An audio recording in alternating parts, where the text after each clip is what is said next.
My son got married and never told me. I saw it on Instagram. Him in a suit, next to his wife in a white dress. I didn't say anything. The next day, I sold the house he lived in. That was my way of making a toast. If this story is breaking your heart, subscribe. Every day, there's a story that could be yours. Tell us where you're listening from. 3 in the morning. The cell phone vibrated on the nightstand and woke me up.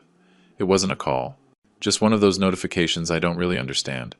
I grabbed the device with my right hand, the one that still aches ever since a brick fell on it 15 years ago, and I looked at the screen with half-closed eyes. Instagram. My granddaughter had installed that thing for me 2 months ago. "Grandpa, this way you can see everyone's photos," she told me, patiently teaching me how to tap the little buttons. I asked her what for, if nobody posts photos of me. She laughed. "Grandpa, it's so you can see everyone else's." I opened it without much thought, just because I couldn't get back to sleep and the house was too quiet. The first photo I saw was of my son Simon, my only son. He was in a navy blue suit, elegant, with a gray tie, and his hair combed back with gel. I just stared at that image like an idiot, not understanding. When had he bought that suit? Why was he so dressed up? He never dressed like that.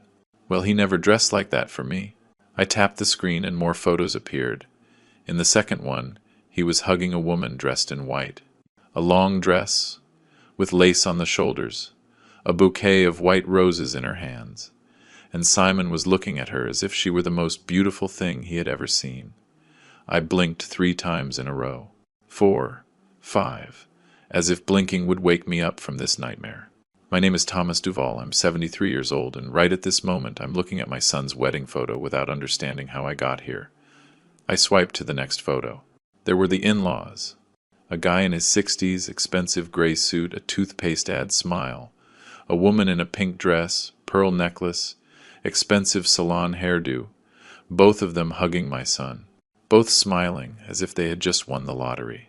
And in the middle, Simon, happy, beaming, with his arms around them. I brought my face closer to the phone, looking for myself. Looking for myself in some corner of that photo, in some reflection. Nothing. I swiped to the next one. A toast. Champagne glasses raised, people laughing, a huge hall with golden lights and white flowers hanging from the ceiling. How lovely, how elegant, how perfect it all was. I looked at the post's date. Yesterday at 7:47 p.m. I looked up at the wall clock in my room. 3:22 a.m. I did the math in my head, slowly, because the numbers don't come as fast as they used to. 8 hours. 8 hours ago, my son had gotten married. 8 hours ago, he had promised eternal love. 8 hours ago, he had toasted with champagne and cut a cake and danced the waltz. And I was here, in my one-bedroom apartment, sleeping on a mattress with a dip in the middle from so much use, knowing nothing, without a call, without an invitation. Without a dad, I'm getting married on Saturday. Nothing. I went back to the photos. I looked at all of them, one by one. There were about 30 images. 30. The decorated hall, the main table with white linens and huge flower centerpieces, the couple cutting the cake, the guests dancing, Simon lifting his wife in his arms while everyone clapped. I zoomed in on each photo with trembling fingers, looking for myself, looking for my face at some table in the back. Looking for even my shadow, but I wasn't there. I wasn't anywhere. Not in any photo, not at any moment. It was as if I didn't exist, as if the 45 years I spent raising that man had been a dream, as if I were invisible. I scrolled down to the comments. There were hundreds. Congratulations. What a beautiful couple. The in-laws look so happy. That last comment stabbed me in the chest. The in-laws. Yes, they were happy. They were right there, front row, hugging him, toasting with him. And I, his father, the one who gave him life, the one who worked for 40 years so he'd have a plate of food on the table. I didn't even deserve a mention. I kept scrolling. So lucky to have a family like that, said another. A family like that. A family where I didn't fit. A family that included them but excluded me. I sat perfectly still, phone in my hands, feeling something break inside me. But it wasn't pain. Not yet. It was confusion. It was shock. It was the feeling of being wide awake in the middle of a nightmare you can't escape. I looked at the date again. Yesterday. Which means less than 24 hours ago my son was organizing this. Less than a week ago he was trying on that suit. Less than a month ago he was sending out invitations. And at no point, in all those days, weeks, months of preparation, at no point did it cross his mind to call his father and say, "Dad, I'm getting married." I took a deep breath and put the phone face down on the table. But 5 seconds later I grabbed it again. I went back to the photos. I looked at them again. All of them. Again. As if I needed to confirm they were real, that I wasn't hallucinating, that my son had truly gotten married without telling me. I zoomed in on the toast photo. I counted the tables. 8 tables. 10 people per table. 80 guests. 80 people who did deserve to be there. 80 people who knew about the wedding before I did. Simon's co-workers, the bride's friends, the uncles, the cousins, the neighbors. Everyone, except me. I have a small apartment here in the Bella Vista neighborhood, with a kitchen I barely use. Because why cook if I eat alone? And a living room with an old armchair where I spend my afternoons watching TV without really seeing it. I've been a widower for 5 years, since my wife died of cancer. My son showed up 3 times during the year and a half she was in agony. I worked for 40 years as a construction worker until my body just gave out. And I have a son who got married last night without telling me. A son who erased me from his life as if I were a stain that needed to be hidden. A son who taught me that it doesn't matter how much you give. If the other person decides you're worthless, you are worthless. I left the phone on the table and sat on the bed, my back against the cold wall. I didn't cry. Not yet. I just sat there in the dark with my eyes open, staring at nothing. Outside, I could hear the distant bark of a dog, the engine of a passing car, the heavy silence of 3 in the morning when the world is asleep, and you're the only one awake with your pain. I thought about calling him, grabbing the phone, dialing his number, waiting for him to pick up and ask him, "Why, son?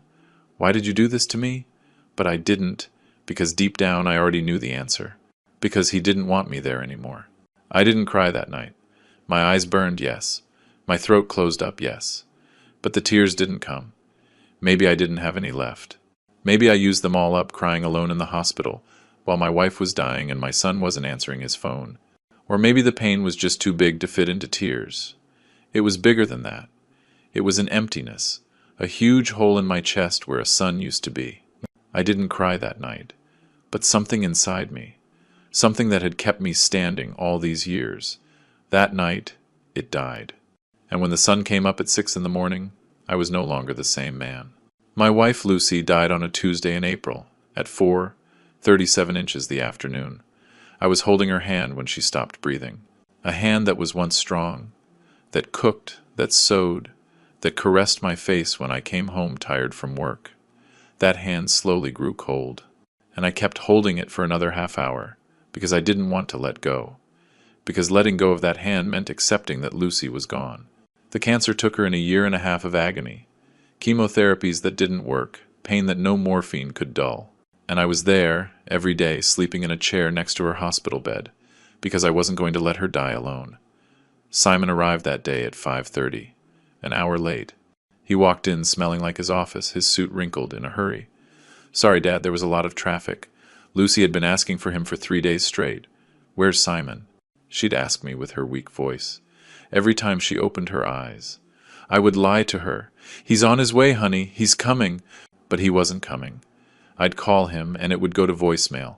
I'd send him texts. "Your mom is asking for you." And he'd reply hours later, "I'm on my way, Dad. I just have an important meeting at work. An important meeting. More important than saying goodbye to your mother who is dying." When he finally arrived that Tuesday, she was no longer conscious. She couldn't speak. She couldn't look at him. Simon knelt by the bed, touched her forehead, and cried for 5 minutes. 5 minutes. Then he hugged me, said, "I'm so sorry, Dad," and left. He had things to do. I worked 40 years in construction. I started at 17, fresh from the countryside, knowing how to do nothing but carry heavy things and follow orders. "Kid, grab those bricks and take them to the 3rd floor," they'd tell me. And I'd go up, under the sun that burns your skin in summer, under the freezing rain in winter. Without gloves, because there was no money for gloves. Without a helmet, because they didn't use them back then. With nothing but my back, my arms, and the need to bring food home. I finished at 57, when my knees couldn't take it anymore, and my back hurt so much that some days I'd wake up and couldn't get out of bed. 40 years carrying bricks, mixing cement, putting up walls, and all that sacrifice had only one name: Simon. Look at these hands. Seriously, look at them. They're covered in scars. This index finger is crooked because a beam fell on it while I was setting up scaffolding. This callus here on my palm is from holding a shovel for so long. These deep lines are from 40 years of hard labor. These hands never signed a big check, never held a college degree, never touched anything delicate. They just worked. They just gave. They just built the life that Simon has now. Every time he sits at his office desk, with air conditioning, hot coffee, and clean hands, he should remember these broken hands that paid for that life. When Simon was 7, he came home from school crying because the other kids were making fun of him. "I don't have sneakers like them, Dad," he told me, his face red with shame. The sneakers he had were from a discount bin, 2 sizes too big so they'd last, with the logo peeling off. I looked at him with a broken heart and said, "Tomorrow, you'll have new sneakers." That night, I worked a double shift. I got home at 2 in the morning, my body destroyed, and the next day, I took him to the shoe store and bought him the sneakers he wanted, the white Nikes with the black stripe. They cost me half my paycheck. But when I saw his happy face, when I saw him running in those sneakers, I knew it was worth it, worth every extra hour, every backache, every penny. I saved for 25 years to buy the house. 25 years putting money in a coffee can I kept hidden in the closet. Every month I'd put in what I could. Sometimes it was $100, sometimes $50. There were months I could only put in 20 because Simon needed school supplies, or clothes, or money for a field trip. But I always put in something. Always. While my coworkers bought cars, I kept riding my bicycle. While others went on vacation to the coast, I stayed behind and worked. "Not going anywhere this summer, Thomas?" they'd ask. "No, not this year," I'd answer. But the truth is, I never went anywhere, because every dollar I didn't spend on myself was a dollar closer to that house. When I finally had the money, I went to the bank and took it all out, in cash. I remember that day perfectly.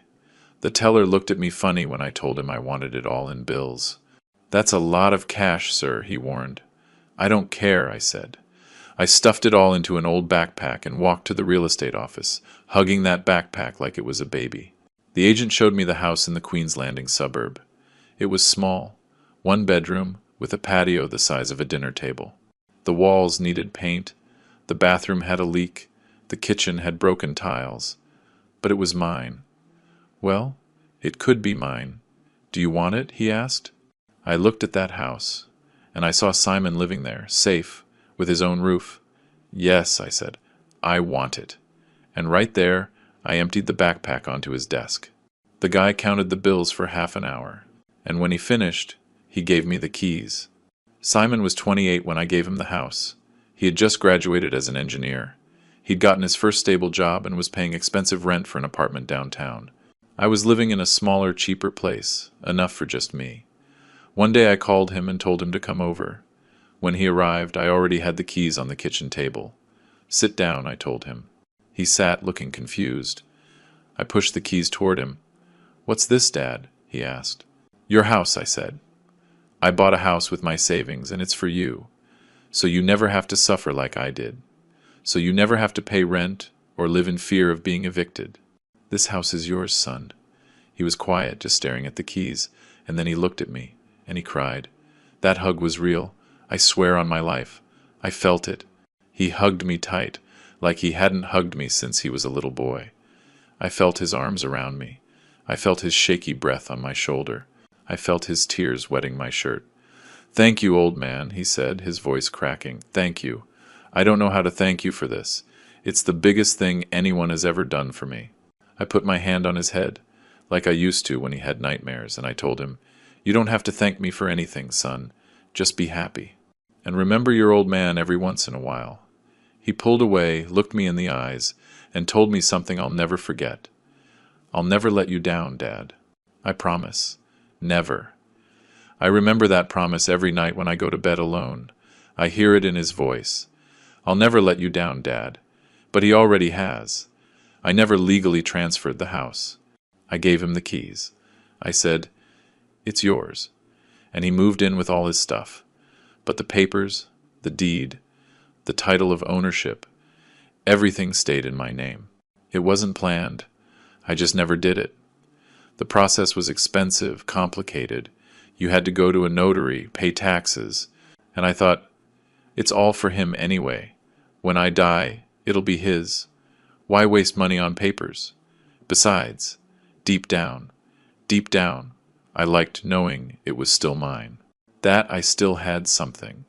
Because after giving him my entire life, that house was the only proof that I had existed, that I had done something, that I had been a good father. That hug, the day I gave him the keys, was the last time my son touched me with love. The last time I felt like I truly mattered to him. The last time I was his father, and not just some awkward old man he had to greet out of obligation. After that, everything changed. Slowly, but it changed. The visits got shorter. The calls became more spaced out. The excuses became more frequent. "I can't, Dad. I have work. I can't. I have plans. I can't. I'm busy." And I became smaller and smaller in his life, more and more invisible, until I disappeared completely from his wedding photos. 2 years ago, Simon called me on a Sunday afternoon. I was washing my lunch dishes, alone as always, when the phone rang. "Dad, I want you to meet someone," he said, with a voice I hadn't heard in months. He sounded happy, excited. "I met a girl. Her name is Valerie, and I want you to meet her." My heart skipped a beat. My son, my Simon, had finally found someone. "Of course, son. Whenever you want. Come to the house. I'll make us a barbecue."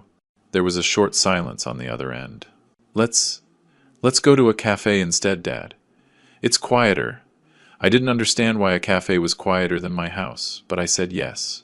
We agreed to meet the following Saturday at a cafe downtown, one I'd never set foot in because a cup of coffee there cost what I spent on food for 3 days. I got there half an hour early. I wore my best shirt, the light blue one Lucy had given me years ago, the one I barely wore so it wouldn't wear out. I combed my hair with gel. I cleaned my hands thoroughly, although the scars and calluses never go away, no matter how much you scrub. I sat at a table in the back and waited, nervous as a teenager. I wanted to make a good impression. I wanted this girl to see me and think, Simon is so lucky to have a father like this. When I saw them walk in, I stood up immediately. Simon was in a nice suit, and she was beautiful. Long brown hair, expensive clothes, a designer handbag. She walked with her back straight, head high, as if she owned the world. I approached them with a huge smile. "Valerie, what a pleasure to meet you. Simon has told me so much about you." She looked me up and down. It wasn't a quick glance. It was slow, deliberate. Her eyes stopped on my light blue shirt, which was already a bit faded. They moved down to my hands, to the scars, to the calluses, to the fingernails that are never completely clean no matter how hard you scrub. Then her eyes moved up to my face, and she held my gaze with a coldness that chilled my blood. "Nice to meet you," she said, without smiling, without offering her hand. Her hands just hung at her sides, as if touching me might infect her with something. I lowered the hand I had extended to shake hers, and shoved both my hands into my pockets, ashamed. Simon cleared his throat awkwardly. "Well, let's sit down." We sat. I ordered a simple coffee. They ordered some long names in Italian that I didn't understand. During that whole meeting, Valerie barely spoke to me. When I asked her a question, she'd answer with one-word syllables, looking at Simon, as if waiting for him to translate. "What do you do for a living, Valerie?" "Business administration." "Oh, that's nice. What company do you work for?" "My father's." "And how is your family?" "Fine." Silence. Simon filled the silences by talking about anything. Work, the weather, a show they were watching. I nodded, I smiled. I tried to seem interesting, but I felt invisible, like I wasn't really there. When we finished our coffees, I offered to pay. "No, Dad, I'll get it," Simon said quickly. almost snatching the wallet from my hands.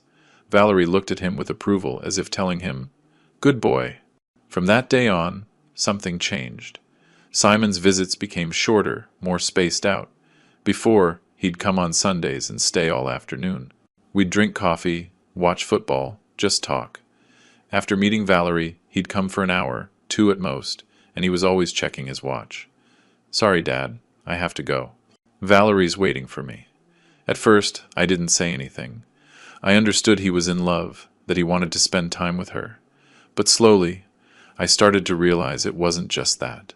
It was that she didn't want him to be with me. It was that every minute Simon spent with me was a minute she'd hold against him later. One day I got up the nerve to ask about her. "How's Valerie, son? When do I get to see her again?" Simon changed the subject instantly. "She's fine, Dad." "Hey, I hope you can meet her parents someday. They're very interesting people." I went quiet. "I hope you can meet her parents," as if I were someone who needed to be presented to them, as if I were the boyfriend and they were the in-laws. Then I started noticing other things. When I'd call him, he'd answer in a low voice, in whispers. "Dad, I'm with Valerie. Can I call you later?" But he never called later. When I'd send him texts, it took him hours to reply. And when he did, it was a short, dry sentence. "Okay, Dad, we'll talk later. Can't now." One afternoon I invited him for lunch. I had cooked his favorite meal, chicken fried steak and mashed potatoes, just like his mom used to make. I bought the meat from the neighborhood butcher. I breaded it with my own hands. I made homemade mashed potatoes with butter and milk. I set the table nicely, with the tablecloth we used for special occasions. I called him, excited. "Son, I made steaks. Are you coming for lunch?" Silence on the other end. "I can't, Dad. Valerie wants us to have lunch with her family." I stood there with the phone in my hand, looking at the set table, the steak still warm in the pan. "And what about me?" I asked, and my voice came out weaker than I wanted. "Am I not family?" Another silence. Longer, heavier. "Another day, old man," he finally said, and he hung up. I sat down at the table and looked at the 2 steaks on the plate, the steaming mashed potatoes, the glass of ice water, all prepared to share with my son. But my son wasn't there. My son was having lunch with her family, with the in-laws who hugged him and treated him like their own son. I picked up the fork and cut a piece of steak. It was good. Lucy used to make them just like this. But it tasted like nothing. I ate alone, in silence, listening to the sound of the silverware against the plate. And for the first time in 2 years, ever since Simon met Valerie, I allowed myself to think something that scared me. My son was pulling away. And it wasn't by accident, it was on purpose. The following weeks were more of the same, calls getting shorter, visits getting rarer, and when he did come, when he finally showed up at my apartment, he wasn't the same. He didn't relax. He didn't take his shoes off. He didn't sprawl on the couch like before. He'd stand, near the door, as if he were in a hurry to leave. We'd talk about trivial things. The weather, work, nothing important. And I was dying to ask him, "What happened to us, son? What did I do wrong?" But I didn't have the courage, because I was afraid of the answer. Because deep down, I already knew. I didn't fit into his new life. With my worker's hands and my faded shirt and my small apartment. I wasn't the kind of father he wanted to show off to Valerie. One Sunday he called to tell me he couldn't come. "I have a commitment with Valerie's family, Dad. We'll see each other another day." I gripped the phone tightly. "And when is another day going to be, Simon?" "It's been a month since you've come by." He sighed, as if I were bothering him. "Dad, don't start. I'm busy. I have a life. I know, son. I just want to see you. I just want to spend some time with you." Another sigh. "I promise I'll come next week. I have to go now." He hung up. I just stood there, phone in hand, feeling something break inside me. The next week he didn't come, nor the week after, or the week after that. I still didn't understand, or maybe I didn't want to, but she had already decided that I didn't fit, that I wasn't the kind of father-in-law she wanted, that my worker's hands and my way of talking and my simple life were an embarrassment. And slowly, without me realizing it, she was erasing me from my son's life. Not with yelling, not with demands, but with silences, with made-up commitments, with lunches with her family that left mine out. And Simon let her. He let her erase me, because that was easier than defending me. Simon's 35th birthday fell on a Saturday in October. I woke up early that day, with one idea stuck in my head. I was going to make him the 3 milks cake he loved as a kid. The one Lucy made him every year, and he'd devour in 2 days. I went out to buy the ingredients at the neighborhood market. Condensed milk, evaporated milk, heavy cream, eggs, flour. I spent almost everything I had left for the week, but I didn't care. It was my son's birthday, and even though things were strange between us, even though we hadn't really talked in weeks, I was still his father. And fathers celebrate their children. Always. I spent the whole morning in the kitchen, beating the eggs by hand because I don't have an electric mixer, measuring the flour with a coffee mug because I don't have a scale, baking the cake in the old oven that heats unevenly. I had to watch it every 5 minutes so it wouldn't burn. While I waited for it to cook, I prepared the 3 milks mixture, following the recipe Lucy had written down in a stained notebook. When I took the cake out of the oven, I poked it with a fork and poured the mixture over it slowly, watching it soak in. I let it cool, and then decorated it with whipped cream. It wasn't perfect. The happy birthday letters were a little crooked. But I made it with love. That had to count for something. At 6 in the evening, I took the cake, put it in a cardboard box I got from the bakery, and headed for the house, his house. The house I had bought with 40 years of labor. The house I gave him so he would never have to suffer. I walked the 8 blocks with the cake in my hands, feeling my arms get tired, but I didn't care. I kept thinking about his face when he saw the cake, imagining his smile, his hug, his, "Thanks, old man, you shouldn't have." I thought that maybe this gesture would fix things between us a little, that we would sit together, eat cake, and talk like we used to, that even if it was just for a little while, I would be important in his life again. When I got to the house, I noticed something strange. There were cars parked all along the street. Lots of cars. A black BMW, a white SUV, a gray Mercedes. Expensive cars that didn't belong in this neighborhood. I could hear music coming from inside. Laughter. Voices. I got closer to the door and saw there were balloons tied to the gate. Gold and black balloons. Elegant, expensive decorations. My heart started beating faster. There was a party, a birthday party, and I wasn't invited. I rang the doorbell with a trembling hand, holding the cake with the other. I waited. The music kept playing inside. The voices kept laughing. I rang again, and finally, the door opened. Simon appeared in the doorway. He was wearing an expensive white shirt, black dress pants, his hair styled with gel. He had a glass of wine in his hand, and when he saw me, his face changed. The smile vanished. His eyes went wide with something that wasn't joy. Was it panic? Shame? I don't know, but it wasn't happiness. "Dad!" It came out like a whisper, like a curse. "What are you doing here?" It wasn't a question, it was a complaint. It was a, "You shouldn't be here." I held up the cake, smiling, trying to act natural. "I came to see you, son. I made you your favorite cake, the 3 milks cake. Remember?" Simon looked at the cake. Then he looked at me. Then he glanced back, inside the house, as if calculating something. I looked past him, too, and what I saw broke my soul. Valerie was there, in an elegant black dress, talking to a group of people.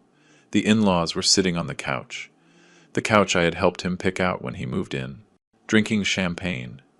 There were trays of expensive food, crystal glasses, soft music, everyone well-dressed, well-groomed, smelling of perfume, and there I was, in my worn-out jeans, my plaid shirt, my old shoes, holding a homemade cake with crooked letters, a cake that suddenly seemed pathetic, ridiculous, poor. "Thanks, Dad," Simon said, and without waiting for an answer, he took the cake from my hands. He looked at it for a second, as if he didn't know what to do with it, and then he just left it on the porch floor, on the floor, like it was garbage, like it was something that needed to get out of sight, fast. "But we're in the middle of something right now. I'll call you later, okay?" He took a step back, already closing the door. I just stood there, empty-handed, my mouth open, unable to say anything. "Simon, But before I could finish the sentence, he closed the door. He closed the door in my face. In the face of his father, who had just walked 8 blocks with a cake made with love. He closed the door and left me outside, alone, on the porch of the house I had given him. I stood there, I don't know how long, staring at the closed door, listening to the laughter coming from inside, the music, the sound of clinking glasses, the cheers, and happy birthday that weren't for me. I looked down. The cake was still there on the floor in its cheap cardboard box. One corner of the box was crushed from the impact. I thought about grabbing it and taking it back, but I couldn't. I couldn't bend down to pick up that cake, because if I did, I would have collapsed right there. So I turned around and started walking, slowly at first, then faster, and then I was almost running, my eyes burning, my throat tight, my hands empty. If you're listening to my story, please tell me in the comments where you're watching from. Sometimes, knowing there are people in the world who understand me gives me the strength to keep talking. I walked the 8 blocks back to my apartment with my head down, praying to God that no neighbor would see me like this. I didn't want anyone to ask me what happened. I didn't want to have to explain that my son had closed the door in my face, that he had left me outside his party like I was a salesman, that he had left my cake on the floor like it was nothing. When I got to my apartment, I sat on the couch without turning on the light. I just sat there, in the dark, my hands shaking, trying to breathe. I didn't eat dinner that night. I didn't turn on the TV. I didn't do anything. I just sat there, in the dark, replaying that moment, over and over, his face when he saw me, the panic in his eyes, the way he grabbed the cake and put it on the floor, the way he closed the door, fast, as if he wanted to hide me, as if he was ashamed of me. And the worst part, the part that hurt the most, wasn't the closed door. It was realizing that there were 80 people inside celebrating my son, 80 people who were invited, who did deserve to be there. Co-workers, Valerie's friends, the in-laws, the uncles, the cousins, everyone, except me. Everyone except the man who raised him alone after his mother died. Everyone except the man who worked 40 years to give him the very house where he now shut the door in my face. That day, that Saturday in October, I understood something I had been denying for months. My son was ashamed of me, of my workers' hands, my cheap clothes, my simple way of speaking, my simple life. I didn't fit into his new, elegant life with his rich girlfriend's family and their champagne glasses and their soft music. I was a mistake from his past that had to be hidden. And he was hiding me. Little by little, party by party, event by event, until the day he would erase me completely. And on that day, sitting on my couch in the dark, I felt something inside me harden. It wasn't sadness anymore. It was something else. It was the seed of something I didn't recognize yet, but I knew it would soon start to grow. After the birthday, something in me broke, but not in the way you'd expect. There was no explosion, no uncontrollable crying. It was something quieter, more final. I started marking the days on the kitchen calendar. That old calendar the bakery gives me every year, with the saints' days and moon phases. Every day that passed without Simon calling me, I'd put a little red line with a marker. At first, I thought it was silly, that it was something a bitter old man would do. But I needed to see it. I needed physical proof that I wasn't exaggerating, that my son's silence was real. The first week, there were 2 red lines. The second week, 5. The third week, 7. And I kept marking. 12 days without a call, then 18, then 23. The calendar filled up with red lines like a prison sentence. Like every passing day was another day I ceased to exist for him. I'd look at that calendar every morning while I drank my coffee, counting the lines, adding them up in my head. 31 days, an entire month without my son calling me, without him asking how I was, without him saying, "Hey, old man, how are you?" An entire month where to him I didn't exist, and the worst part is, I didn't call either, because I was afraid of bothering him, afraid he'd tell me again that he was busy, afraid of confirming what I already knew, that I was a burden to him. But it reached a point where I couldn't take it anymore. It was a Wednesday, day 23 without hearing from him, and I needed to hear his voice, even if it was just for 2 minutes. I grabbed the phone, dialed the number I knew by heart, and waited. 1, 2, 3 rings. "Hello, Dad." His voice sounded hurried, as always. "Son, how are you? It's been a long time since we talked." Silence on the other end. The sound of cars. He was on the street. "Yeah, Dad, sorry. I've just been slammed with work. Do you need something? Do you need something?" As if the only reason I'd call is if I needed something. As if I couldn't just call because he was my son and I missed him. "No, son. I just wanted to know how you were." "Fine, fine. Everything's fine." "Listen, I'm about to walk into a meeting. I'll call you later, okay? I'll call you later." That phrase, it had become the most common lie of his life. But he never called. 4 more days passed. 5, 6. The red lines on the calendar kept piling up, and I kept waiting for that call that never came. I'd sit on the couch with the phone next to me, staring at it, waiting for it to ring. But it didn't ring, or it would ring with telemarketers. "Mr. Duval? We'd like to offer you a new internet plan." "No, thank you." I'd hang up and keep waiting, like an idiot, like a pathetic old man with nothing better to do than wait for his son to remember he exists. I hated myself for it, but I couldn't stop. It was during those days of waiting that I got sick. First it was a headache, then chills, then a fever. I took my temperature with the old thermometer Lucy kept in the medicine cabinet. 101. I went to bed thinking it would pass with a couple of aspirins and a good night's sleep, but it didn't pass. The next day the fever had climbed to 102. My whole body ached. My joints, my back, even my bones hurt. I got up to go to the bathroom and almost fell. My legs wouldn't respond right. My head was spinning. I got back in bed trembling, and there, alone, my body burning, my mind foggy with fever. I thought, I need help. I grabbed the phone with a shaky hand and called Simon.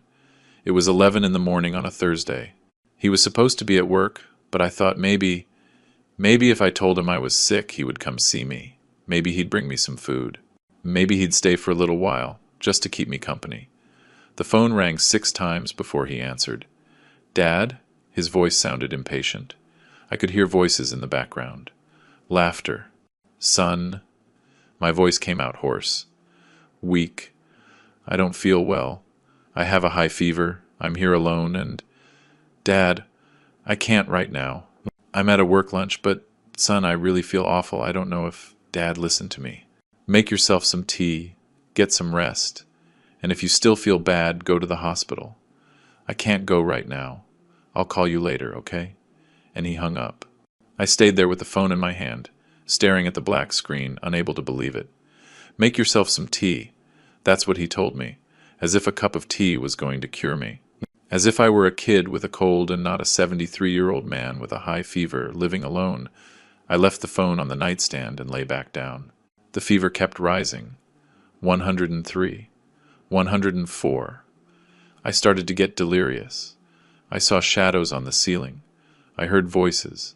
At one point, I swore Lucy was there, sitting on the edge of the bed, stroking my forehead like she used to when I was sick. "It's okay, Thomas. It's going to pass." But when I reached out my hand to touch her, there was no one there, just empty space. I spent 3 days like that. 3 days in bed, alone, shaking with fever, only getting up to go to the bathroom and drink water. I didn't eat anything. I didn't have the strength to cook.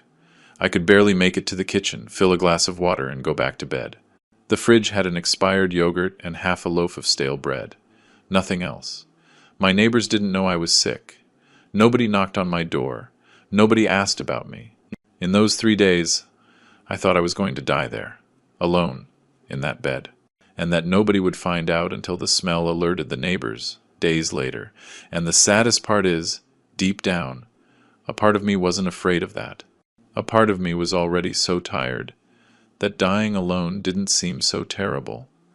On the 4th day, the fever broke. I woke up soaked in sweat, but with a clearer head. I got up slowly, testing if my legs would hold me.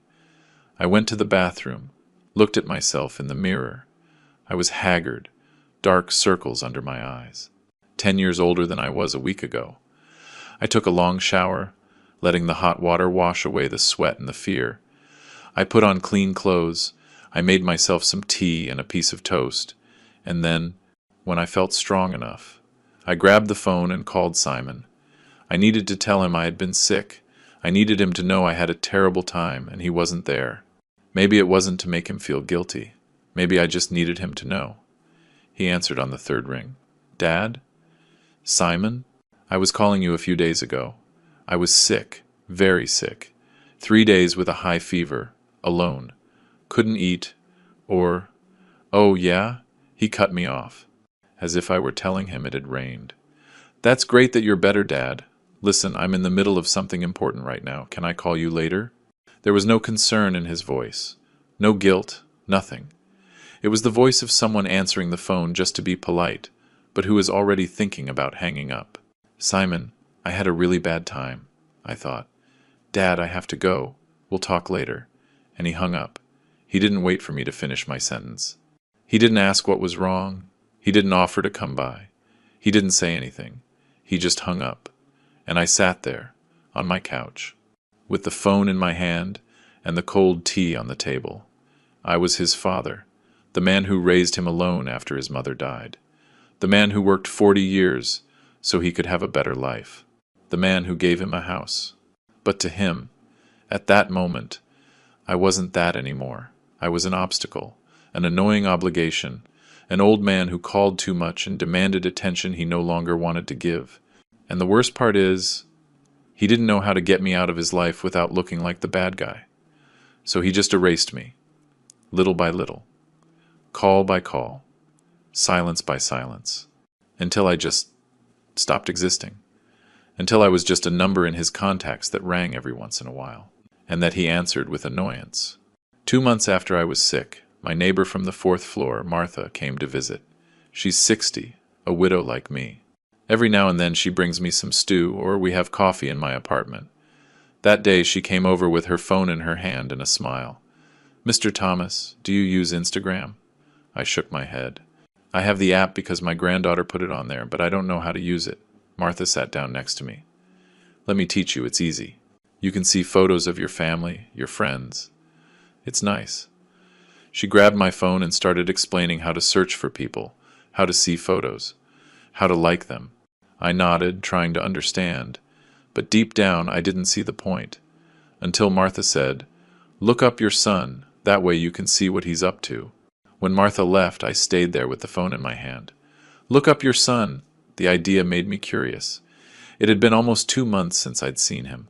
Almost a month since we'd spoken for more than those 2 minutes when I called after being sick. Maybe on Instagram I could see what he was doing, how he was, who he was with. I opened the app, went to the search icon like Martha had taught me, and typed his name, Simon Duval. His profile popped up. His picture was of him smiling, wearing sunglasses, on some beach I didn't recognize. I tapped his name to see more, and that's when I found something I didn't expect. This account is private. I couldn't see anything. Not the photos, nothing. My own son had a private profile, and I couldn't see his life. I felt like an idiot, like a spy. But my curiosity was stronger than my shame. I went back and created a new account. I didn't use my name. I put Peter Towers, a random name, and for the profile picture I uploaded an image of a landscape I found on the internet, nothing that identified me. I searched for Simon again and sent him a friend request from that fake account. Peter Towers wants to follow you. I left the phone on the table and went to make dinner, feeling ridiculous. What was I doing? Spying on my own son? Creating fake accounts like a teenager? But I couldn't stop, because I needed to know. I needed to see what was so important in his life that he had to forget about me. The next day, I checked my phone. Simon had accepted my request. Peter Towers now follows Simon Duval. My heart started beating fast. I went to his profile and now I could see everything. There were hundreds of photos. I started scrolling, looking at them one by one. Simon at a fancy restaurant, toasting with Valerie. Simon on a trip to the beach with her. Simon at his in-laws' house at a barbecue, laughing. Simon at a birthday party, surrounded by people I didn't know. Photo after photo after photo. of a life I didn't know, of a life I was not a part of. I kept scrolling. More dinners, more trips, more celebrations. I wasn't in any of the photos. Not one. And then I saw them. The wedding photos. They were right there. Posted 2 days ago. My finger froze on the screen. I couldn't believe what I was seeing. Simon in a suit, Valerie in a white dress. An elegant hall, flowers, glasses, happy people. My son had gotten married. He had gotten married, and I knew nothing about it. I looked at the date of the post, 2 days ago. But in the description it said, "The best day of our lives." November 14th. I did the math quickly. Today was the 16th. The wedding had been 3 days ago. No, wait. I read the comments. Beautiful wedding. Congratulations. And then I saw another comment that said, "The party yesterday was so beautiful. Yesterday. The party was yesterday. So." The civil ceremony was 3 days ago, and the big party was yesterday. I froze, trying to process what I was seeing. My son had organized a wedding, a complete wedding, civil ceremony, a reception, a hall, decorations, invitations, catering, a photographer. All of that takes months of planning. Months of choosing the venue, tasting food, sending invitations, confirming guests. Months where he was busy preparing the most important day of his life. And at no point in all those months did it cross his mind to call me and say, "Dad, I'm getting married." Not even at the end. Not even the day before. Nothing. I found out 2 days later, by spying on his Instagram with a fake account. That's what he had turned me into, a sad old man spying on his son. Because it was the only way to know what was happening in his life. I started reading the comments, looking for something. Anything that would tell me I wasn't crazy, that it was normal to feel what I was feeling. There were hundreds of comments. What a beautiful couple, the most handsome bride and groom. What an incredible party. And then I saw one that drove a knife into my chest. It was from the father-in-law, the same guy I had seen in the birthday party photos, the one in the expensive gray suit. His comment said, "Welcome to the family, son. We are so proud of you, son." He called him son, and Simon had replied with a heart emoji. I scrolled down a little more and found another comment from the mother-in-law. "Now you finally have a family that deserves you. We love you so much. A family that deserves you." As if I didn't deserve him. As if I hadn't been good enough. As if 40 years of raising him alone counted for nothing. I kept looking at the photos, one by one, my hands shaking. I looked for any mention of me, any thanks to my dad who couldn't be here, any "I dedicate this moment to my old man who always supported me," anything, but there was nothing. I didn't exist at that wedding. I didn't exist in his life. It was as if I had died years ago, and nobody had bothered to tell me. I zoomed in on the photos of the hall, looking for myself at a table in the back, thinking that maybe he had invited me and I'd forgotten to go. But no, I wasn't anywhere. I counted the tables, 10 tables, 10 people per table, 100 guests, 100 people who deserved to be there, 100 people who were more important than me, his father. I sat on the couch until it got dark. I didn't turn on the light. I didn't make dinner. I didn't do anything but look at those photos over and over, as if looking at them enough times would make me understand what happened. But there was nothing to understand. It was simple. My son had erased me from his life. He had replaced me. The in-laws were his new parents. Valerie was his new family. And I was the embarrassing past that had to be hidden. The blue-collar father with the broken hands and cheap clothes who didn't fit into his elegant life. I felt something shatter inside my chest. It wasn't pain, not anymore. It was something else. It was clarity. It was finally understanding that I was never going to be good enough for him. That it didn't matter how much I gave him, how much I sacrificed, how much I loved him. It would never be enough. If you've ever been erased like that, if you know what it feels like to be excluded from the most important moments, subscribe to this channel. You are not alone in this pain. There are thousands of people who know what it's like to be invisible to someone who is supposed to love you. I left the phone on the table and just sat there, in the dark, listening to the silence of my apartment. Cars passed by outside. A dog barked in the distance. Life went on, indifferent to my pain. And for the first time in my life, I felt like I didn't want to keep begging for love. I didn't want to keep waiting for my son to remember I existed. I didn't want to keep feeling this constant humiliation of being ignored, excluded, erased. Something in me changed that night. Something hardened. Because it's one thing to be forgotten, it's another thing to be replaced. And that I was not going to forgive. My son didn't just exclude me from his wedding. He replaced me. He found new parents who seemed better than me. Parents with money, with a name, with a big house and an elegant vocabulary. Parents who didn't remind him where he came from, who didn't remind him that his pretty life was paid for by an old man who broke his back laying bricks. And I was left there, alone, in my small apartment, looking at the photos of the perfect family my son had chosen. A family where I didn't fit, where I would never fit. Because I wasn't his father anymore. I was just the mistake from his past that he had successfully erased. But he made one mistake. He forgot that the house he lived in, the house he would surely bring his new wife to, the house that gave him that comfortable life, that house was still mine. 3 days passed without me calling Simon. 3 days of looking at the phone, picking it up, dialing the first few numbers, and then deleting them. 3 days of making excuses to myself. Maybe he didn't invite me because he thought I was still sick.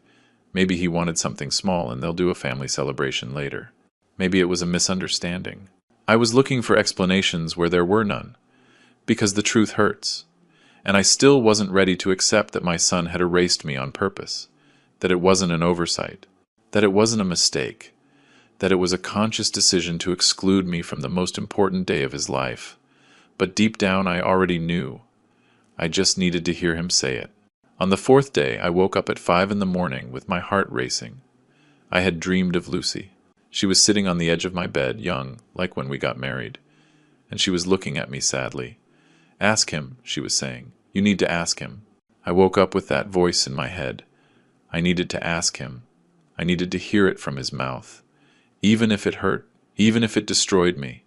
I got up. I made some coffee. I sat at the kitchen table with the phone in my hand. It was 6:30 the morning. Too early to call. I waited until 9, then 10, then 11. At 11:20, I couldn't wait anymore. I dialed his number with a trembling finger. The phone started to ring. It rang once, twice, 3 times, 4. I thought he wouldn't answer. I thought it would go to voicemail and I'd have to leave a pathetic message asking him why he didn't invite me to his wedding. But on the 5th ring, he answered. "Dad? Son?" My voice cracked. I cleared my throat. "Son, I need to talk to you." "Dad, I'm on my honeymoon. I can't talk right now." Honeymoon. The 2 words hit me like fists. Honeymoon. After a wedding I didn't go to. After a party where I didn't exist. "It will only take 2 minutes," I told him. I heard a long sigh on the other end. Voices in the background. Valerie asking something. Simon covering the phone and answering her. Then he came back. "Okay, make it quick." I swallowed. The words were stuck in my throat. "Son, I saw the pictures on Instagram, the pictures of your wedding." Silence on the other end. A long, heavy silence. That confirmed everything I needed to know. He knew that I knew. And he didn't care. "You got married?" I asked, even though I already knew the answer. I needed to hear him say yes. I needed him to admit it. "Yes," he finally said. One word. Dry. No explanation. No apology. "And why didn't you tell me?" My voice came out weaker than I wanted. More broken. "It was something intimate, Dad. Something intimate." I clung to that word like a drowning man. Maybe it was intimate. Maybe it was just the 2 of them and a judge. Maybe the photos were from something else. "Intimate?" I repeated, and my voice came out harder. "Simon, I saw the photos." I counted the tables. There were 80 people. There was a hall decorated with flowers. There was catering. There was a photographer. There was music. That's not intimate.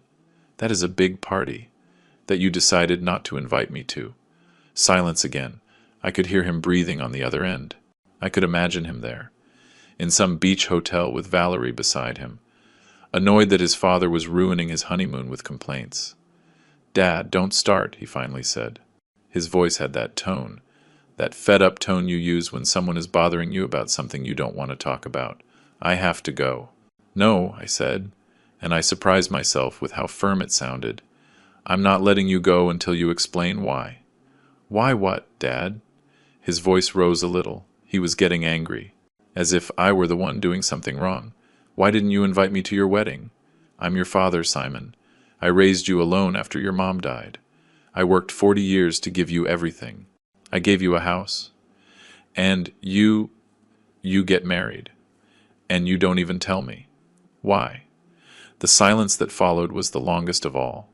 I could hear the ocean in the background, seagulls, people laughing in the distance, and my son on the other end of the line choosing his words, knowing that whatever he said would change everything between us.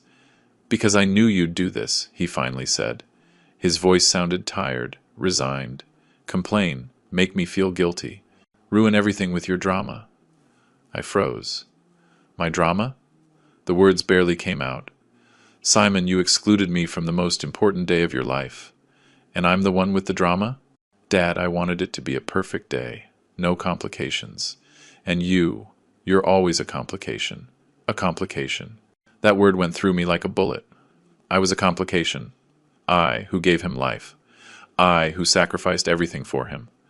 I was the problem. "A complication?" I repeated, unable to believe it.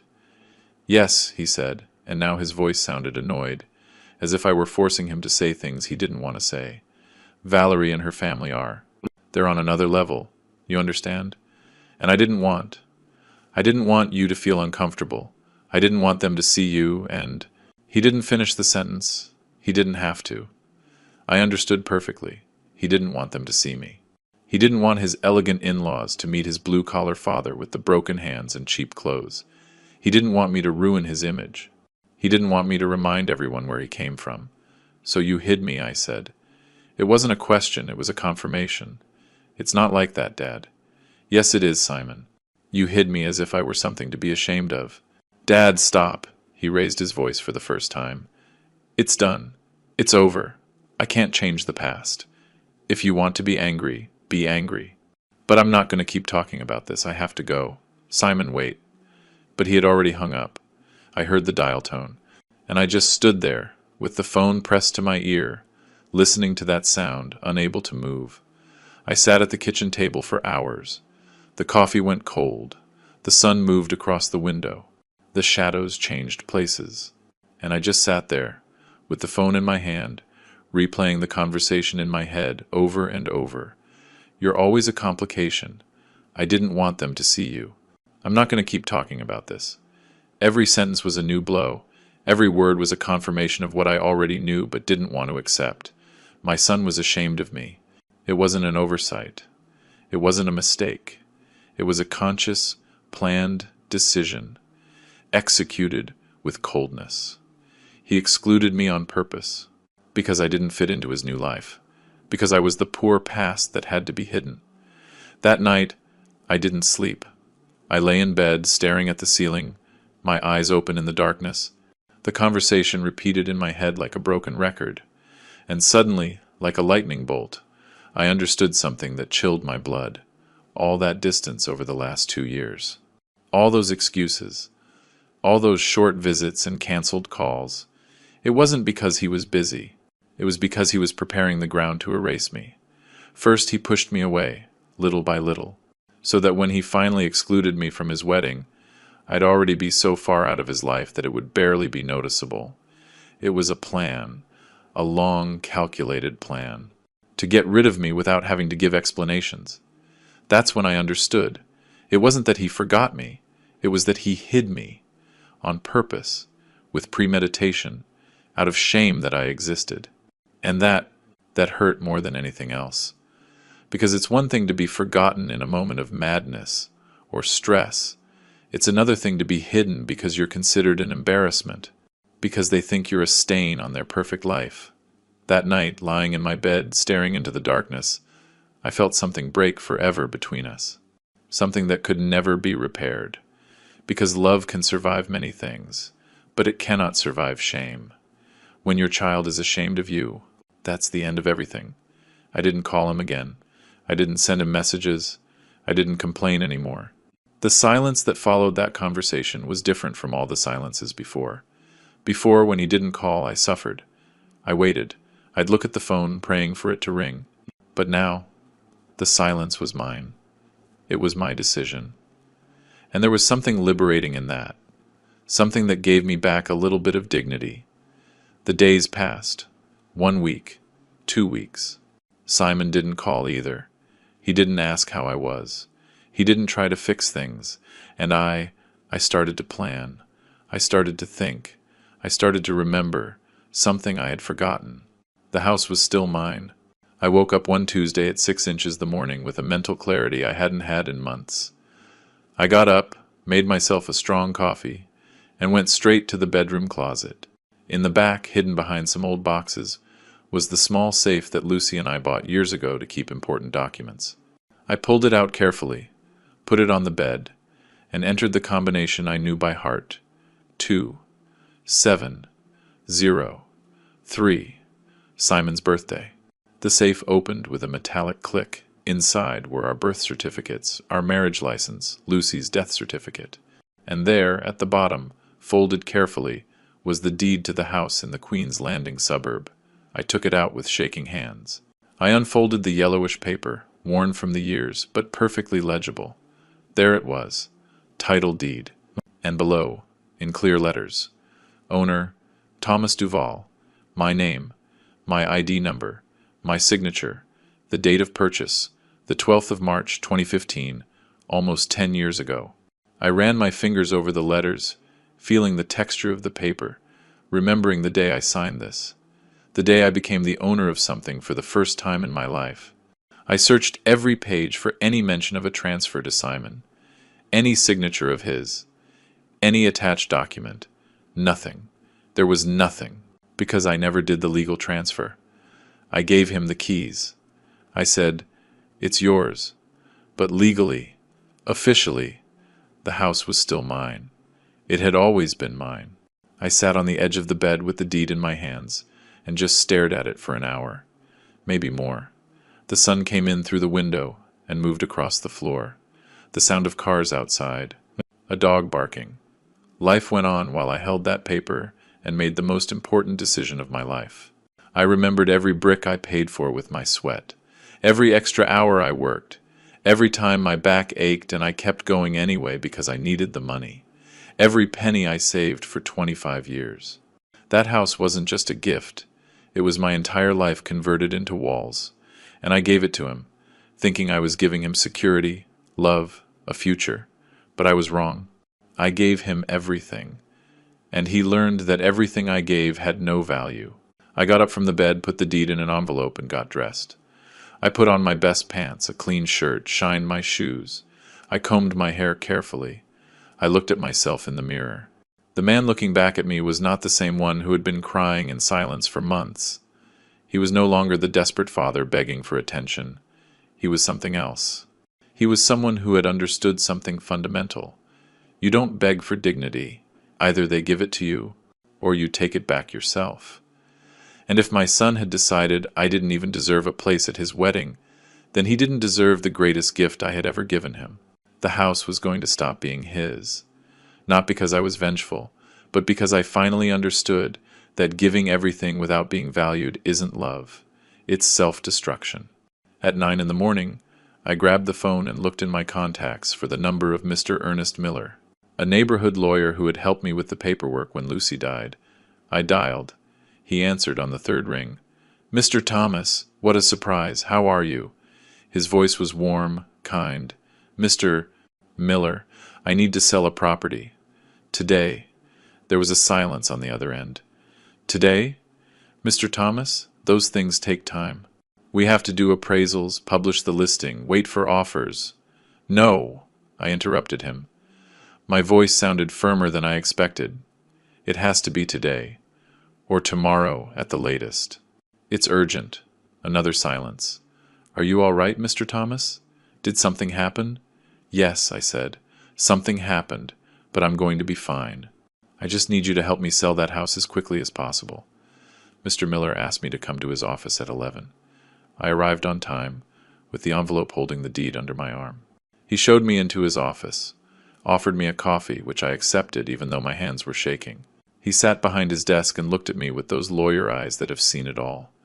"Tell me, Mr. Thomas, why the rush?" So I told him. Not everything. I didn't tell him about the wedding. I didn't tell him my son was ashamed of me.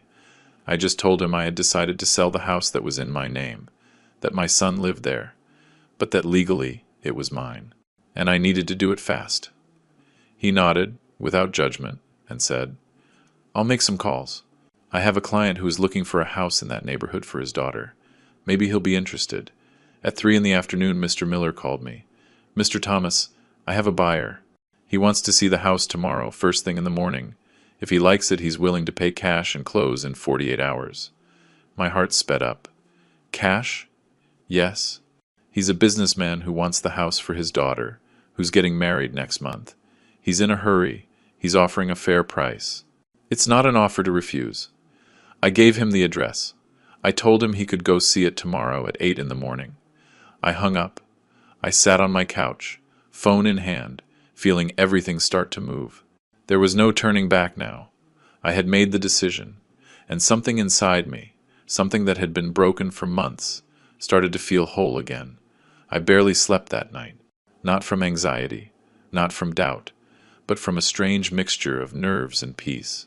I lay awake, thinking about everything that had happened, about how I had gotten here, about how a father who gave everything ended up being treated like garbage, about how unconditional love becomes a weakness when the other person doesn't value it.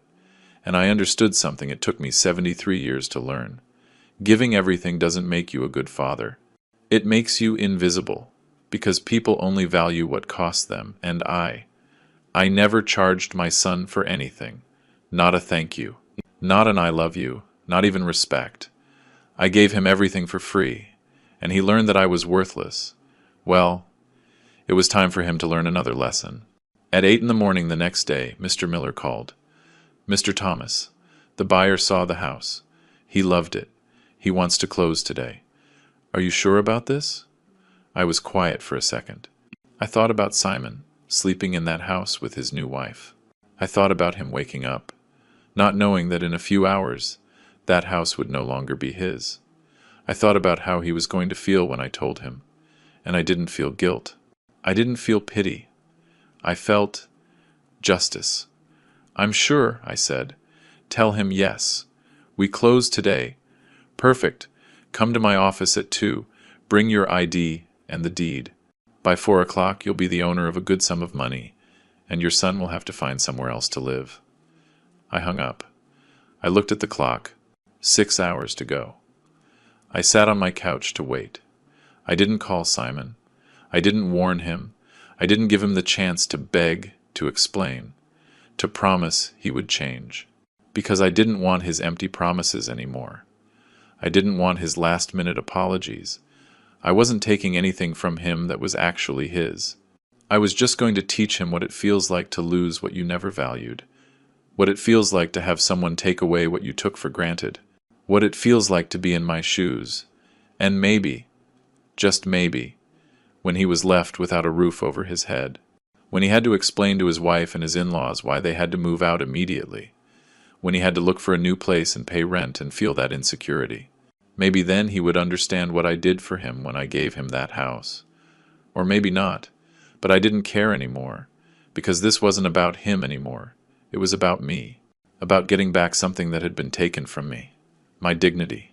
At 2 in the afternoon I was sitting in Mr. Miller's office. Across from me sat a man in his 50s, elegant suit, impeccable white shirt. His name was Robert Mendez, and he owned a chain of hardware stores. He was buying the house for his daughter who was getting married in a month. "It's perfect for her," he said, reviewing the deed. "The neighborhood is quiet. The house is a good size. My daughter is going to be very happy there." I nodded in silence, thinking about the irony. This man was buying the house to make his daughter happy. I had bought that exact same house to make my son happy. The difference is, this man's daughter would probably invite him to her wedding. Mr. Miller put the papers on the desk. Sign here, here, and here. I picked up the pen. My hand didn't shake. I signed every page calmly. My name, my ID, my signature, 1, 2, 3 times. Mr. Mendez signed after me. Mr. Miller notarized everything. He stamped the papers, organized the files. Done, he said with a smile. Mr. Thomas, you are no longer the owner of this property. Mr. Mendez, congratulations. The house is yours. The man opened a black briefcase and took out stacks of bills. He counted them on the desk. $50,000, in cash. He had brought it like that because he wanted to close fast. I had never seen so much money in one place. Mr. Miller helped me count it, gave me a receipt, explained that I should deposit it in the bank as soon as possible. I just nodded, looking at those bills, thinking, this is what 40 years of my life is worth. This is what a father's sacrifice is worth. I left the office at 3:15 inches the afternoon. The sun was strong. The street was full of people. Cars passing. The normal life of any given Tuesday. But for me, nothing was normal. I had just sold the house where my son lived. I walked 2 blocks to a park. I sat on a bench, took my cell phone out of my pocket, and just stared at it. Now came the hard part. Now I had to call him. I had to tell him the house was no longer his, that he had 2 weeks to get out. My finger hovered over his name and my contacts. I took 3 deep breaths. 4, 5, and I dialed. The phone rang twice before he answered. Dad? His voice sounded normal, carefree, not knowing his life was about to change.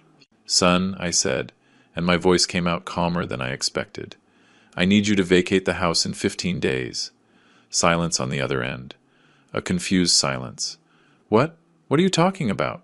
The house where you live, the one in Queen's Landing. I need you to vacate it. Another silence. Dad, are you okay? What do you mean, vacate? I closed my eyes, feeling the sun on my face, and I said the words I had been rehearsing in my head for days. I sold it this morning. The silence that followed was absolute. I could hear him breathing. I could feel his brain processing what he had just heard. I could picture his face, and then, like an explosion. You did what? His voice almost broke my eardrum. He was screaming. What did you do, Dad? You sold the house? Yes, I said calmly. The house was mine, Simon. It was in my name. And I decided to sell it. I signed the papers an hour ago. No, no, that can't be. That house is mine. There it was. The sentence I was waiting for. No, son, I said, and every word came out clear, firm, without hesitation. That house was never yours. I gave you the keys. I told you it was yours, but I never legally transferred the deed. The title was always in my name. It was always mine, and now it belongs to someone else. I heard a noise on the other end, like he had thrown something. Dad! That is my house. I live there with my wife. You can't do this. Your wife, I repeated, and I let those 2 words hang in the air for a moment. That woman I don't know. That woman you married without inviting me. That woman you chose when you decided I didn't deserve to be in your life. Dad! This has nothing to do with that. It has everything to do with that, Simon. It has everything to do with you erasing me from your life like I was garbage. As if 40 years of raising you meant nothing. As if giving you a house didn't even earn me an invitation to your wedding. His breathing was heavy. I could hear him pacing, panicking. Dad, please don't do this. We can talk. We can fix things. There's nothing to fix, I said. The papers are signed. The money is in my pocket. The new owners take possession in 2 weeks. Dad, you can't do this. His voice broke. Now there was desperation. Now there was fear. Where am I going to live? What do I tell Valerie? What do I tell her family? I don't know, son, I said, and my voice was still calm, serene, as if we were talking about the weather. I guess you'll have to find an apartment to rent. You'll have to scrape together money for a security deposit. You'll have to live with the insecurity of not knowing if they'll renew your lease next year. You'll have to live like I lived for 50 years. Maybe then, you'll understand what I did for you when I gave you that house. But I can't afford rent right now. We just got married. Valerie, quit her job. We're on our honeymoon.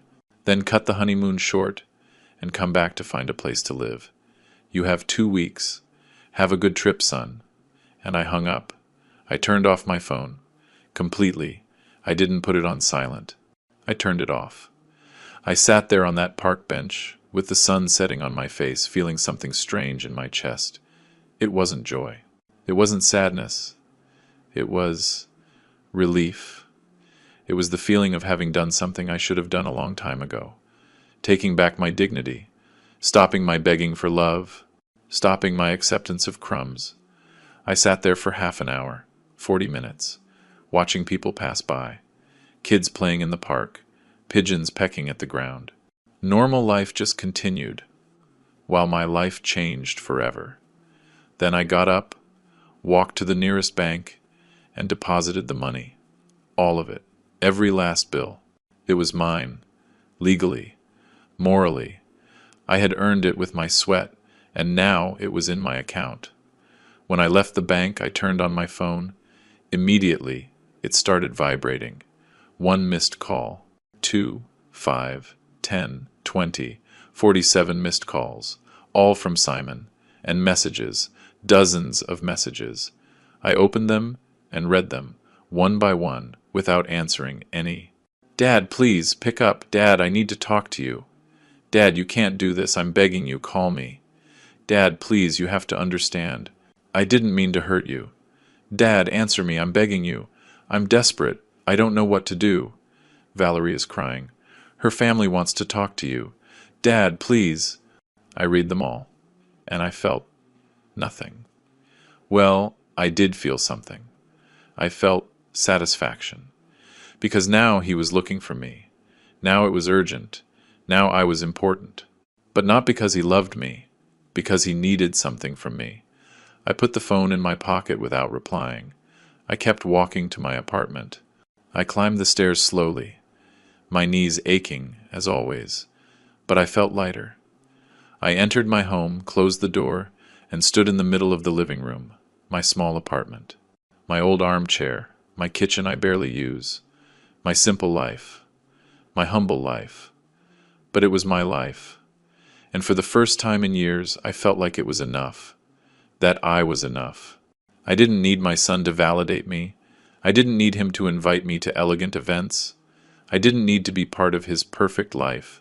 I had my own life, and my own dignity. And right now, that was worth more than any house. Now he was looking for me. 47 calls in 2 hours. But it wasn't because he missed me. It wasn't because he realized he loved me. It was because I took something from him. Because I finally made him feel what I had felt for years. The insecurity, the fear, the loss. And I realized something fundamental. People only look for you when they need something from you. As long as I had things to give, as long as I was useful, I existed. But when I stopped giving him everything, when I stopped being the father who sacrifices in silence, when I finally set a boundary, then he reacted. But it was too late, way too late. Because you can't get respect back by begging. You get it back by acting. And I had finally acted. The next day, at 8 in the morning, someone pounded on my door. It wasn't a normal knock. It was a desperate, angry pounding. 3 hard bangs, then 4, then 5 in a row, like they wanted to break the door down. I was in the kitchen drinking my coffee. I left the mug on the table and walked to the door in no hurry. I knew who it was. I had been expecting him. I opened the door, and there was Simon. His eyes were red. His face was a mess. His hair was disheveled. He was wearing the same clothes as yesterday. It was obvious he hadn't slept. It was obvious he had driven all night from the beach, from his honeymoon, to get back here. He looked at me with a mixture of fury and desperation. "We need to talk," he said, his voice hoarse and broken. I didn't say anything. I just stepped back and let him in. He entered like a hurricane, walking straight into the living room, spinning around to face me with his fists clenched. "How could you do this to me?" His voice was shaking. He was on the verge of exploding. I closed the door calmly, walked to my armchair, and sat down. I looked at him from there, calm, not upset, and that calmness seemed to make him even angrier. "I'm talking to you! How could you sell the house without telling me? How could you?" I asked, my voice low and serene. He blinked, confused. "How could I what?" "Get married without telling me," I said. "How could you do that?" He was quiet for a second, searching for words. "That's different." "No," I interrupted. "It's exactly the same." Simon rubbed his hands over his face, frustrated. "Dad, that's in the past. We can't change it. But this we can fix. Call the buyer. Tell him you changed your mind. Give him his money back. You still have time." I just looked at him in silence. My son, the man I raised, the man I gave everything to, and I recognized nothing of myself in him. "No," I said simply. "What do you mean, no?" He raised his voice again. "Dad, I didn't do anything bad enough for you to leave me homeless." "Nothing?" I repeated, and something in my voice made him go silent. "Simon, you excluded me from your wedding, from the most important day of your life. You hid me as if I was an embarrassment. You erased me as if I didn't exist. I didn't want to hurt you." "Exactly," I said. "You didn't do anything. You didn't invite me. You didn't call me. You didn't give me an explanation. You did nothing." He started pacing, desperate. "It was Valerie," she thought. "She thought you wouldn't fit in with her family, that it would be awkward." There was a steel in my voice now. "What did you think, Simon? I don't care what Valerie thought. I don't care what her family thought. I care what you thought. Did you want me to be there?" The silence that followed gave me the answer. He looked down. His hands were shaking. He opened his mouth, closed it, tried again. I thought. His voice came out as a whisper. I thought it was just easier this way, those 5 words. It was just easier this way. There it was, the whole truth. I felt something in my chest. But it wasn't pain. It didn't hurt anymore. It was peace. It was the confirmation of what I already knew. "It was easier this way," I repeated. "It was easier to erase me than to defend me. It was easier to hide me than to introduce me with pride.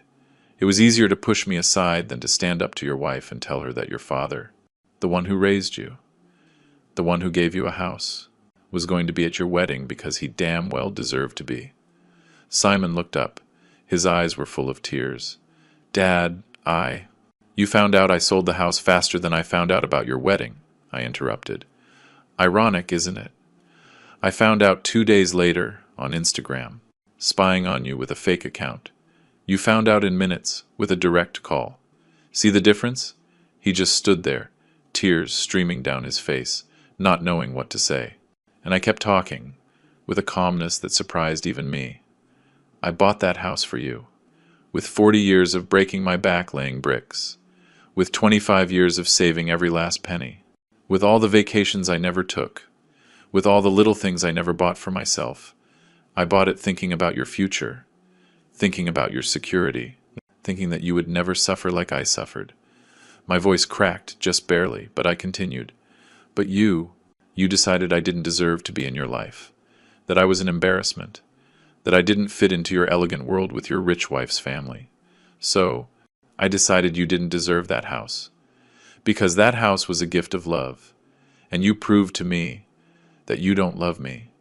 "Yes, I do love you," he shouted, his voice breaking completely. "You're my dad! Of course I love you!" "No," I said, shaking my head. "You love what I give you. You love the free house. You love the silent sacrifice.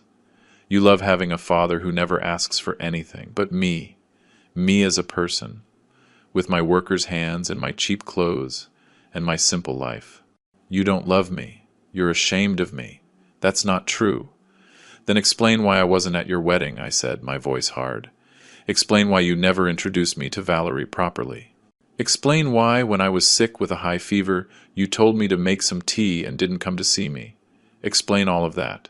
Without using the words "I was busy," or "it was just easier," he opened his mouth. But nothing came out. Because he had no explanation. Because the truth was obvious. Simon slumped onto the opposite armchair, his head in his hands. "Dad, forgive me," he said through his sobs. "Forgive me, please. I messed up. I know. I was a terrible son. But please, don't leave me homeless. Please, Do it for me. For everything we had together, I watched him cry. This 35-year-old man, crying like a child. And I felt nothing. Or not exactly nothing. I felt pity. But not the kind of pity that makes you give in. The kind of pity you feel for someone who is finally facing the consequences of their actions. I can't, son, I said softly. Forgiveness is for first times, for honest mistakes. But this wasn't a mistake. This was a decision you made, one that lasted for months. Months of planning a wedding without inviting me. Months of watching me suffer and doing nothing. I can't forgive that. But I'm your son, he said, lifting his head, his face wrecked. I'm your only son. I know, I said. And that house was the only asset I had. The only thing I had left from 40 years of work, and I gave it all to you. Everything. And it wasn't enough. I was never enough for you. So I decided that you weren't enough to keep what I built. I stood up from my armchair, went to the kitchen, grabbed my coffee, took a sip. When I came back to the living room, Simon was still there, sunk into the chair, crying silently. You have 2 weeks to vacate, I told him. If you need help moving, let me know. I can come help you pack. But the decision is made. The house isn't yours anymore. It never really was. Simon stood up slowly, as if every muscle in his body was heavy. He looked at me with his red eyes, with a mixture of pain and something else. Hate? Resentment? I don't know. He walked to the door, paused with his hand on the knob. I'm never going to forgive you for this, he said without turning around. That's fine, I replied. I'm not going to forgive you for what you did either. He opened the door and left. The door closed behind him with a soft click, and I just stood there, in the middle of my living room, coffee in hand, waiting to feel something. Guilt, regret, pain, but the only thing I felt was silence. A clean, weightless, anguish-free silence. And then, slowly, something else. Peace. I went to my old armchair, sat down, and for the first time in years, I breathed easy. Sometimes, getting your dignity back costs you a house. It costs you relationships. It costs you family. But believe me when I tell you, it's worth every penny. It's worth every tear. It's worth every uncomfortable moment. Because living without dignity isn't living. It's surviving, begging for crumbs of love from people who don't value you. And I was tired of begging. I was tired of being invisible. I was tired of accepting anything just so I wouldn't be alone. That house is gone. My son is gone too, in a way. But I got myself back. I got back something I had lost years ago, in respect for myself. And sitting in my armchair, drinking my coffee, looking out the window, I finally felt at peace. It wasn't the peace of having everything. It was the peace of knowing I would never again accept less than I deserve. And that is priceless. What about you? What would you have done in my place? Would you have given him your dignity along with that house? Or would you have done the same thing I did? If this story stirred something inside you, if it made you feel anger, sadness, or even relief, leave me a comment down below telling me what you think. Give it a like if you think I did the right thing, or tell me if you think I was wrong. And subscribe to William's Revenge Stories to hear more stories like this. Stories of real people who one day said, "Enough," and took back their dignity. It means more than you can imagine. It means we're not alone in this pain, that there are thousands of people who understand what it feels like to be invisible to someone who is supposed to love you. Thanks for listening to the end. I'll see you in the next story, where we'll keep sharing these truths that hurt, but that need to be told. Until the next story.